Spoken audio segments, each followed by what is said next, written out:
অনেক অপেক্ষার পর সুপারস্টার অর্জুন অভিনীত ব্লাস্ট মুভিটা চলে এসেছে।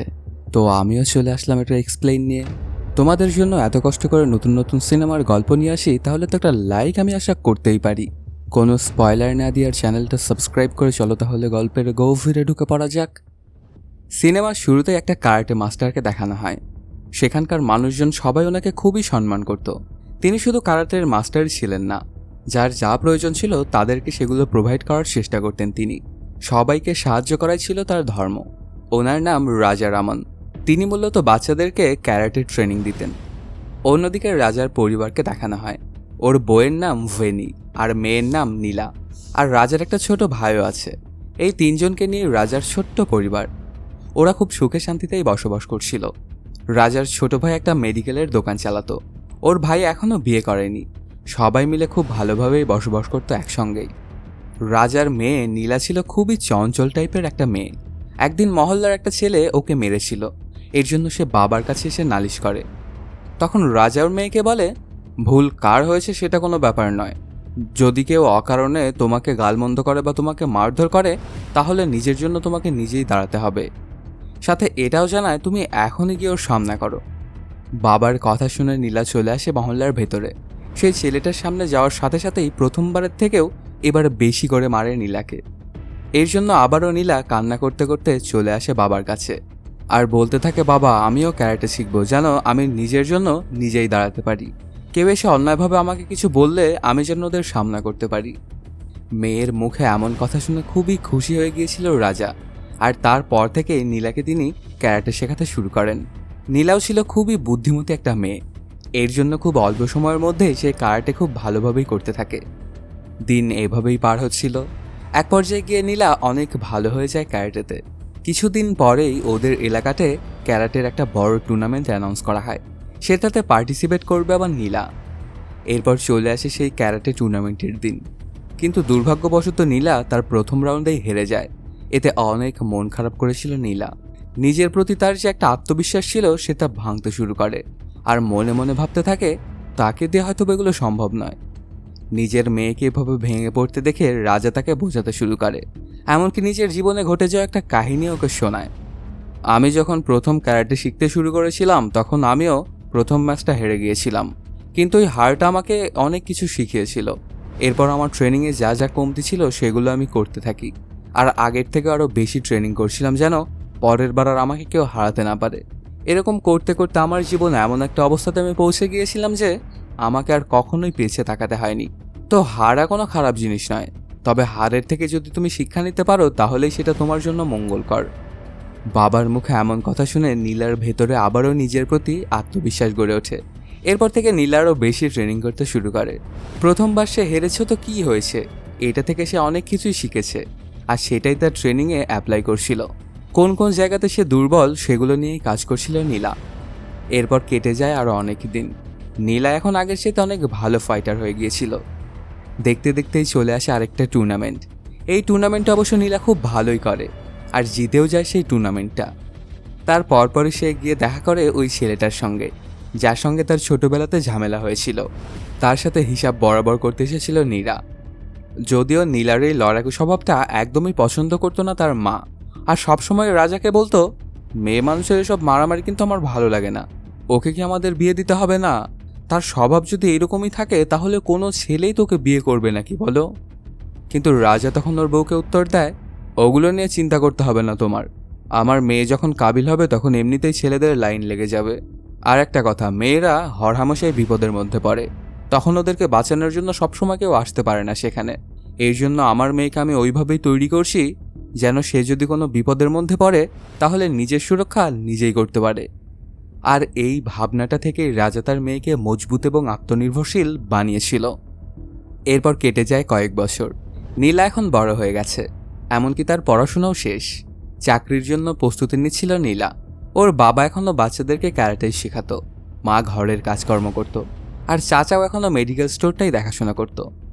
অন্যদিকে দেখা যায় ভারুণ নামের একজনকে। সে দেশের সেরা ব্যবসায়ীদের মধ্যে একজন। ভারুণের বড় একটা কোম্পানি আছে। টাকা কামানোর জন্য সে যা ইচ্ছে তাই করতে পারে। টাকা কামানো যেন তার কাছে একটা নেশার মতো কাজ করত। ওর কোম্পানির মূল কাজ ছিল বিভিন্ন জঙ্গল থেকে খোঁজবাজ করে সেখান থেকে খনিজ পদার্থ বের করে বিদেশে বিক্রি করা। এরপর দেখতে দেখতে ওর নজর পড়ে ঝাড়ু নামের একটা পাহাড়ের ওপর। এই জায়গাটাতে কয়েক হাজার পরিবারের বসবাস। ওরা অনেক আগে থেকে এখানে বসবাস করে আসতেছিল। ভারুন তখন খোঁজখবর করে দেখতে পায় যে এখানেও হয়তোবা খনিজ পদার্থ আছে। এর জন্য সে সেগুলো পাওয়ার জন্য ওই গ্রামগুলোকেই পাহাড়ির আশেপাশ থেকে সরিয়ে ফেলতে চায়। আর ওর এই মিশনে কিছু মন্ত্রী তাকে টাকার লোভে সাথ দেয়। বড় অঙ্কের টাকার মাধ্যমে এখান থেকে হাজার হাজার মানুষকে সরিয়ে ফেলতে চায় ভারুন। অন্যদিকে দেখা যায় বিভিন্ন চাকরির পরীক্ষা দিতে দিতে নীলা খুব ভালো একটা চাকরিও পেয়ে গিয়েছিল। সবকিছু ঠিকঠাকভাবেই চলছিল নীলার জীবনে। তার চাকরিটাও ছিল একদম তার মনেরই মতো। এভাবে কেটে যায় আরও কিছুদিন। এরপর হঠাৎ করে একদিন নীলার ম্যানেজার ওকে জোর করে খারাপ কাজ করতে চায় একটা কারের মধ্যে নিয়ে। কিন্তু নীলা তো চুপচাপ থাকার মতো মেয়ে নয়, আর সে খুব ভালো ক্যারাটেও জানতো। এর জন্য সে তার ম্যানেজারকে আচ্ছা করে ধোলাই দেয়। এই ব্যাপারটা আবার কোম্পানির সবাইকে জানিয়ে দেয় নীলা। আসলে ওদের ম্যানেজার যে একটু খারাপ চরিত্রের এটা সবাই খুব আগে থেকেই জানতো। আর এর আগেও তিনি অনেক মেয়ের সঙ্গে এরকম কাজ করতে চাইছিল। তবে এবার নীলার সাহসের জন্য ব্যাপারটা সবার সামনে আসে। এমনকি যেসব মেয়েদের সঙ্গে ম্যানেজার খারাপ কিছু করেছিল বা করতে চেয়েছিল তারাও সবার সামনে আসে এবং তাদের কাহিনীগুলো বলে। এতে সেই ম্যানেজারকে চাকরিচ্যুত করে বের করে দেওয়া হয় কোম্পানি থেকে। হঠাৎই একদিন রাত্রেবেলাতে নীলা যখন তার অফিস থেকে বাসে করে বাসায় ফিরছিল তখন একটা বয়স্ক মহিলাকে কয়েকজন জ্বালাতন করছিল। এমনকি সেই মহিলার ছেলেটাকে উঠিয়ে নিবে বলেও জানায় ওরা, যদি না সেই মহিলাটা তাদের জমির কাগজপত্র ওদেরকে দিয়ে দেয়। এগুলো দেখে সাথে সাথেই ওদের মধ্যে ঢুকে যায় নীলা। ছোটবেলা থেকে ওর বাবা ওকে শিখিয়েছিল শুধু নিজের খারাপ কিছু হলে এটার বিরোধিতা করতে হবে তা নয়, আশেপাশের কারো খারাপ কিছু হতে দেখলেই সেটার বিরোধিতা করতে হবে। তারপর সেখানে সবাইকে মারধর করতে থাকে নীলা। আর এক পর্যায়ে সবাইকে ধরাশায়ী করে সেই মহিলাটিকে বাঁচিয়ে নেয়। এরপর সেখান থেকে নীলা বাড়িতে এসে যখন ব্যাপারটা ওর মা জানতে পারে তখন তো খুব পেরেশান হয়ে যায়। নীলা সবসময় অন্যের জন্য বিপদে পড়ে। অন্য কাউকে সাহায্য করতে গিয়ে কবে না যেন একটা বড় বিপদের মধ্যে পড়ে যায় নীলা। এই ব্যাপারটা নিয়ে চিন্তা করতো সবসময় ওর মা। এটা নিয়ে ওর বাড়িতে হরহামেশাই ওর মা নীলাকে কথা শোনাতো, কিন্তু সবসময় আবার নীলাকে তারা বাবা এবং চাচা সাথ দিত। অন্যদিকে দেখা যায় ভারুন তার প্রজেক্টটা সামনে আগানোর জন্য প্রস্তুতি নিচ্ছিল। মন্ত্রীদেরকে তাদের পাওনা টাকা দিবেও। এর জন্য নিজের কালো টাকাগুলো সাদা বানাতে হবে। এই কারণে সে অভিরাম নামের এক হাওয়ালা ব্যবসায়ীর সাহায্য নেয়, যে অনেক বছর ধরে এই কাজের সঙ্গে জড়িত। পুলিশরা কোনো দিনও তার ধারে কাছেও ফিরতে পারে না। ওরা দুজনে মিলে কয়েক হাজার কোটি টাকা সাদা করার একটা প্ল্যান করে বসে। এখানে ওদের এই প্ল্যানের অংশ হিসেবে থাকে একটা 100 টাকার নোট, যেটা 2 ভাগ করে দুইজনের কাছে দিয়ে রাখা হবে। আর সেটার মাধ্যমে এই টাকাগুলো মন্ত্রীর কাছে পৌঁছানো পসিবল। ওরা ওদের প্ল্যান মোতাবেক কাজ চালিয়ে যাচ্ছিল। ঠিক ওই সময় এই কার্তিক নামের এক সাংবাদিক ভারুনের এই কালো কাজ নিয়ে একটা প্রতিবেদন করবে বলে সব প্রমাণ জোগাড় করছিল। সাধারণ জনগণের সামনে ভারুনের চেহারাটা তুলে ধরতে চায় সে। এই ব্যাপারটা আবার ভারুনও জানতে পারে। সে মনে মনে ভাবতে থাকে, আমার এই কালো টাকা সাদার ব্যাপারটা যদি কার্তিক জানতে পারে তাহলে আমি অনেক ঝামেলায় পড়ে যাব। এর জন্য ওকে রাস্তা থেকে সরাতে হবে। ঠিক এই কারণেই ভারুন চলে আসে স্থানীয় এক গুন্ডা কৃপাকারণের কাছে। তাকে অনেক টাকা দেয় কার্তিককে মারার জন্য। এর পরপরই দেখা যায় সে তার দলবল নিয়ে চলে আসে কার্তিকের বাড়িতে। কার্তিক সহ তার পরিবারের সবাইকে অনেক বাজেভাবে হত্যা করে কৃপাকরণ। ব্যাপারটা আবার আগুনের মতো পুরো মিডিয়া জগতে ছড়ে যায় যে একটা সাংবাদিক এবং তার পুরো পরিবারকে সন্ত্রাসীরা মেরে ফেলেছে। সবাই এটা জানার জন্য উৎসুক হয়েছিল যে এই হত্যার পেছনে আসলে কার হাত রয়েছে, আর কেনই বা এই সাংবাদিক এবং তার পরিবারকে মেরে ফেলা হলো, এর পেছনের রহস্য কী। এদিকে খুব সুন্দরী জীবন পার করছিলেন রাজা এবং তার পরিবার। তারা তো এটা বুঝতে পারছিল না যে খুব অল্প দিনের মধ্যেই তারাও অনেক বড় মাপের একটা ঝামেলায় জড়িয়ে পড়তে চলেছে। অন্যদিকে নিজের কাজ পুরো দমে চালিয়ে যাচ্ছিল ভারুন। সে ওই পুরো পাহাড়ি এলাকাটাকে নিজের দখলে নিয়ে সেখান থেকে খনিজ বের করবে, আর সেগুলো বিদেশে বিক্রি করে প্রচুর টাকার মালিক হবে। আসলে আগেই তো বলেছিলাম যে ভারুন একজন মানুষ যে কিনা টাকার নেশা আছে। তার পরপরই দেখা যায় টবি নামের এক অপরাধী জেল থেকে ছাড়া পেয়ে বাইরে আসে। আসলে সে একটা মহিলার চেন ছিনতাই করতে গিয়ে ধরা পড়েছিল পুলিশের হাতে।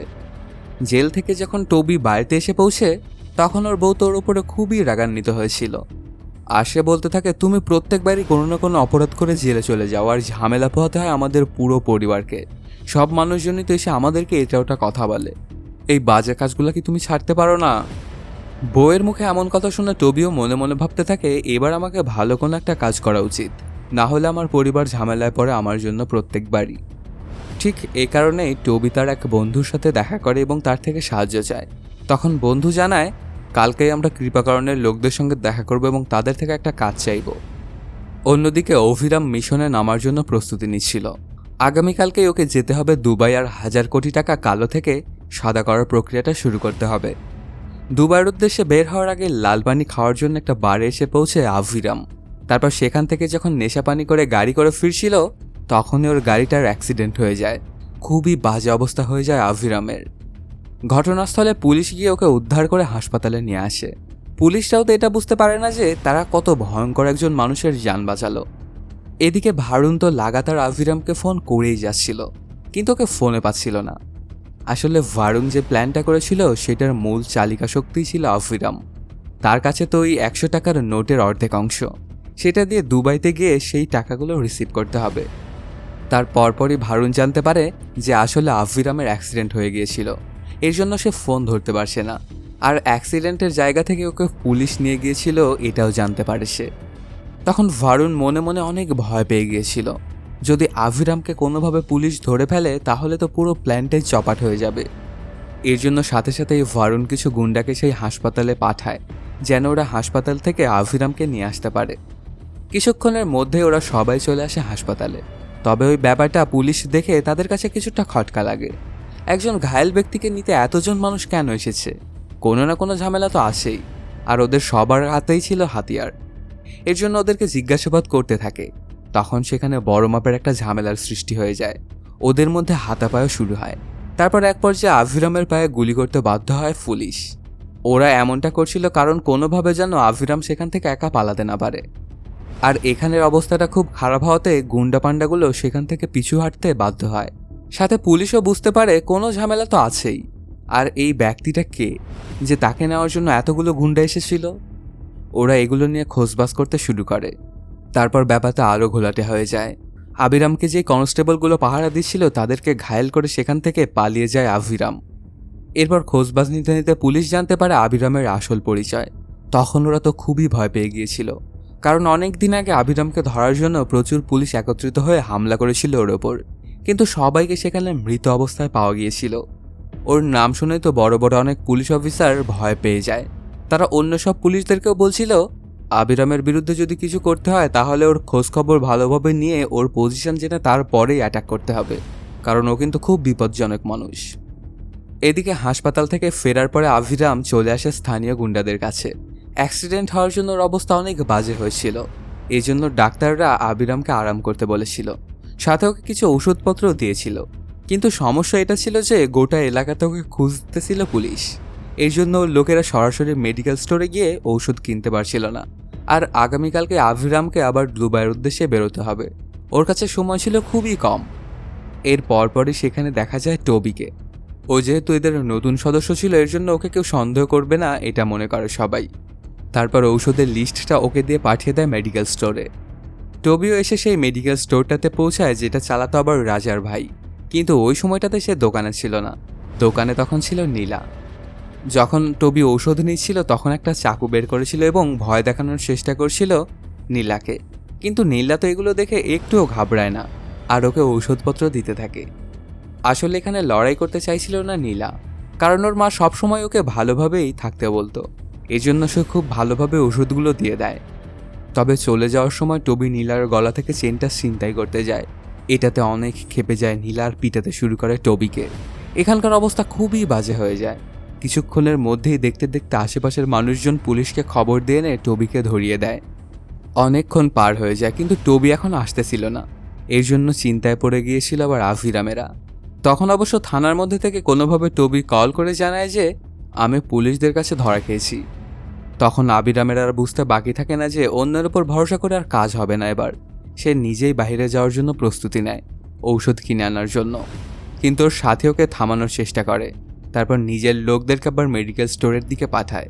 সাথে এটাও বলে দেয় কেউ যদি ঝামেলা করতে চেষ্টা করে তাহলে তাদেরকে যেন মেরে ফেলা হয়। তখন ওরা কয়েকজন যেতে থাকে মেডিকেল স্টোরের দিকে। আসলে ওরা রাজার ভাইয়ের মেডিকেল স্টোরটার দিকেই যাচ্ছিল। ওরা মনে করেছিল এই পরিবারটা একদম সামান্য একটা পরিবার। কিন্তু যখন ওরা এখানে এসে পৌঁছে তখনই ওদের ভুলটা ভেঙে যায়। রাজার পুরো পরিবারই ছিল ক্যারেটেতে একদম মাস্টার। রাজা, তার বউ, তার মেয়ে নীলা এবং ছোট ভাই সবাই মিলে গুন্ডাদের সাথে লড়তে শুরু করে। এমনকি রাজার বউ, যে সব সময় লড়াই ঝগড়া থেকে দূরে থাকতো এবং সবাইকে দূরে থাকতে বলতো, তিনি ওই সন্ত্রাসীদের সঙ্গে লড়তে থাকেন নিজের পরিবারকে বাঁচানোর জন্য।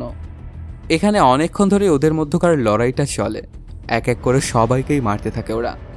কয়েকজনকে জানে মারার পরে রাজারা মনে মনে ভাবতে থাকে, যদি বাকি কয়েকজন বাইরে বেরিয়ে যায় তাহলে ওদের পরিবার ঝামেলার মধ্যে পড়তে পারে।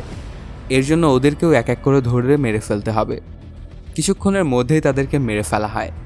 এবার সেই লাশগুলো লুকানোর কাজে লেগে পড়ে সবাই। না হলে যদি এগুলো কেউ দেখে ফেলে তাহলে ওদের পুরো পরিবারে ঝামেলার মধ্যে পড়ে যাবে। অন্যদিকে দেখা যায় সন্ত্রাসীদেরকে যে পাঠিয়েছিল সে তো খুবই চিন্তায় পড়ে যায়, কারণ অনেক সময় পার হয়ে গেলেও এখনও কেউই ফিরে আসেনি। আর ওদেরকে বারবার ফোন করে ফোনে পাওয়া যাচ্ছিল না। সে বুঝতে পারছিল না যে আসলে হয়েছেটা কি, ঔষধ আনতে গিয়ে এত ঝামেলায় কেন পড়ছে সবাই। এরপর সে চিন্তা করতে থাকে সে নিজেই যাবে এবার। তখন ওর মনে পড়ে যায় তার সবচেয়ে গুরুত্বপূর্ণ জিনিসটা তো তার কাছেই আছে, সেই 100 টাকার অর্ধেক নোটটা। আসলে এই অর্ধেক ছেঁড়া নোটটা ছিল 1000 কোটি টাকা সওদা করার চাবিকাঠি। সেটা আবার রাখা ছিল একটা পার্সের মধ্যে। তখন সেখানে চলে আসে আবিরাম আর ওই পার্সটা খুঁজতে থাকে। অনেকক্ষণ খোঁজাখুঁজির পরেও সেটা কোনো মতেই খুঁজে পাচ্ছিল না। তখন আবিরামের মনে পড়ে ওর যে মানুষগুলো রাজার পরিবারের ওপর হামলা করতে গিয়েছিল তাদের মধ্যে একজন ওই পার্সটা ভুলে নিয়ে গিয়েছিল। তখন সে ডিসাইড করে সে নিজেই যাবে এবং ওই পার্সটা উদ্ধার করে আনবে। আবিরাম এখনও ভাবছিল যে তার লোকজন হয়তো বা এতক্ষণে রাজা এবং তার পরিবারকে মেরে ফেলেছে, কিন্তু সে তো এটা চিন্তাও করেনি যে তার লোকজনের এখানে সাধারণ একটা পরিবারের হাতে মারা পড়বে সবাই। তবে হয়েছে তো সেটাই, আবিরামের পাঠানো সবাইকে এক এক করে মেরে ফেলেছিল রাজার পরিবার। তার পরপরে আবিরাম চলে আসে ওদের বাড়িতে। এই সময়টায় রাজা আবার বাড়িতে ছিল না, কারণ একটু আগে যাদেরকে তারা হত্যা করেছিল সেই লাশগুলোকে ঠিকানায় লাগাতে গিয়েছিল রাজা। তখন বাড়িতে ছিল শুধু নীলা এবং তার মা। আবিরাম সেখানে গিয়েই মা মেয়েকে সেই পার্সটা সম্পর্কে জিজ্ঞাসাবাদ করতে থাকে। তখন নীলা এবং তার মা মনে করেছিল যে একটু আগে তারা যাদের ওপরে অ্যাটাক করেছিল এরা হয়তো বা তাদের দলেরই একজন সদস্য। এর জন্য ওকে ঘায়েল করার চেষ্টা করে মা মেয়ে মিলে। কিন্তু আবিরাম তো কোনো সাধারণ অপরাধী নয়, সে খুব ভালো মাপের ফাইটারও। এর জন্য মা মেয়ে ওকে ঘায়েল করতে পারছিল না। ওদের মধ্যকার এই ফাইটটা অনেকক্ষণ ধরেই চলে। মা মেয়ের অবস্থা খুব খারাপ করে ফেলছিল আবিরাম। ততক্ষণে সেখানে এসে পৌঁছে রাজা। এখানে যে কী চলছিল সেটা দেখেই বুঝে যায় আর ফাইটে যোগ দেয়। তিনজন মিলেও অনেকক্ষণ ধরে ফাইট করে আবিরামের সঙ্গে। তারপর গিয়ে ওকে কাবু করতে সক্ষম হয় ওরা। এবার আবিরামকে অবশ্য তারা জানে মারে না, তাকে শুধু বেঁধে কয়েদ করে রাখে। ওরা সবাই তো এটা চিন্তা করতে থাকে যে এরা কারা আর কেনই বা আমাদের পেছে পড়ে আছে। এরপর খানিকটা খোঁজবাজ করার পরে ওরা জানতে পারে আবিরাম আসলে একটা গ্যাং চালাতো। আর সে কোনো সাধারণ মানুষ নয়, সে মানুষদের কালো টাকা সাদা করে দিত। দেশের মোস্ট ওয়ান্টেড ক্রিমিনাল হচ্ছে আবিরাম। এখানে যে রাজ এবং তার পরিবার সবাই মিলে আবিরামকে অনেক লোকজনকে মেরেছিল এবং আবিরামকে কয়েদ করে রেখেছিল, সেটা আবার আবিরামের গ্যাংয়ের লোকগুলো জানতে পারে। তখন তারা এসে রাজাকে থ্রেট করতে থাকে, যদি তুই ওই পার্সটাতে থাকা ছেঁড়া 100 টাকার নোট এবং আবিরামকে ছেড়ে না দিস তাহলে তোর পরিবারের ওপর যে কত বড় ঝড় আসবে এটা তুই চিন্তাও করতে পারছিস না। কিন্তু রাজা তো একদমই দমে যাওয়ার পাত্র নয়। সে সাফ সাফ জানিয়ে দেয়, যতই মুসিবত আসুক না কেন, একবার যেটা শুরু করেছি সেটা থেকে আমি কোনোভাবেই পিছু হটব না। আর ওদের চোখের সামনে ওই 100 টাকার অর্ধেকের নোটটা ছিঁড়েও ফেলে। এটা দেখে তো অনেক বাজে অবস্থা হয়ে যায় আবিরামের, কারণ এই 100 টাকার অর্ধেক নোটটা দিয়ে সে 1000 কোটি টাকা আনবে, কিন্তু এখন এই 100 টাকার অর্ধেক নোটটা ছিঁড়ে ফেলাতে সেটা আর সম্ভব হবে না। অন্যদিকে ভারুন আবিরামকে লাগাতার ফোন দিয়েই যাচ্ছিল। সে বুঝতে পারছিল না যে এত বড় একটা ডিলে সবকিছু তো ভালোভাবেই চলছিল এতদিন, তাহলে হঠাৎ করেই এরকম হুমকির মুখে ডিলটা কেন পড়ে গেল। এদিকে দেখা যায় রাজা এখন এই কাহিনীটার পেছনের গল্প জানতে চায়। এই জন্য সে ওদের মধ্যে থাকা একজনকে ধরে আনে আর জিজ্ঞাসাবাদ করতে শুরু করে। তখন তার মাধ্যমে রাজা জানতে পারে এই 100 টাকার অর্ধেকের সেরা নোটটা দিয়ে 1000 কোটি টাকা লেনদেন করতে যাচ্ছিল ওরা। আর সেই টাকাটা দিয়ে একটা পাহাড়ি এলাকার সওদা হবে। ঝাড়ু নামের ওই জায়গাটা থেকে মানুষজনকে সরিয়ে দিয়ে সেটা কবজা করতে চেয়েছিল ভারুন। তারপর সেখান থেকে খনিজ পদার্থ বের করে বিদেশে বিক্রি করবে। এখানকার পুরো ঘটনাটা জানার পরে রাজা এবং তার মেয়ে নীলা চিন্তা করে এই ঘটনাটাতে অবশ্যই পুলিশকে জানাতে হবে। এর জন্য রাজা কন্ট্যাক্ট করে একজন পুলিশ অফিসারকে, যে ওর কারাটে ক্লাসে আসতো। ওর দ্বারা সবকিছু পুলিশের বড় বড় কর্মকর্তাদের কাছে পৌঁছানো হয়। রাজা অবশ্য এটাও বুঝে গিয়েছিল যে সে যদি এই ব্যাপারটা একেবারে নির্মূল করতে চায় তাহলে এর পেছনে যারা যারা জড়িত তাদেরকে নির্মূল করতে হবে। এর জন্য সে আভিরামকে রাস্তা থেকে সরিয়ে ফেলে। তারপর ওই 100 টাকার সেরা নোটসটারও বন্দোবস্ত করে। এখন সর্বশেষ এবং সবথেকে গুরুত্বপূর্ণ জিম্মাদারটা বাকি। সেটা আর অন্য কেউ নয়, দেশের সবচাইতে বড় বিজনেসম্যান ভারুন। এই জন্য রাজা এবং নীলা চলে আসে ভারুনের সঙ্গে দেখা করার জন্য। ওদের বাবা মেয়েকে যখন ভারুন দেখে তখন ওর একদমই বিশ্বাস হচ্ছিল না যে তার এত বড় মাপের একটা প্ল্যান এই দুইজন ধুলোর সাথে মিশিয়ে দিল। সেখানে গিয়েই রাজা ভারুনকে বলতে শুরু করে, শুধুমাত্র টাকার জন্য হাজার হাজার মানুষকে এভাবে বিপদে ফেলাটা কোনোভাবেই উচিত নয়। তাদের জীবনটা ওই জায়গার সঙ্গে জড়িত, ওদের জীবনটা নষ্ট করার কোনো অধিকার নেই তোর। আর তোরা কি মনে করেছিলি তোদের এই ব্যাপার স্যাপারগুলো কেউ খেয়াল করবে না আর তোদের বিরুদ্ধে কেউ দাঁড়াবেও না? তুই একটা জিনিস মনে রাখিস, দুনিয়াতে এখনও অনেক মানুষই আসে যারা তোদের মতো খারাপ মানুষদের বিরুদ্ধে দাঁড়াতে আর ভয় পায় না। এসব কথাবার্তা শোনার পরপরই ভারুনের ইশারাতে তার লোকজন অ্যাটাক করে রাজা এবং নীলার ওপর। শুরু হয়ে যায় ওদের দুই পক্ষের ফাইট। এখানে অনেকক্ষণ ধরে এই ফাইটটা চলমান থাকে। রাজা এবং নীলা ওদের সবাইকেই কুত্তা মারা মারছিল।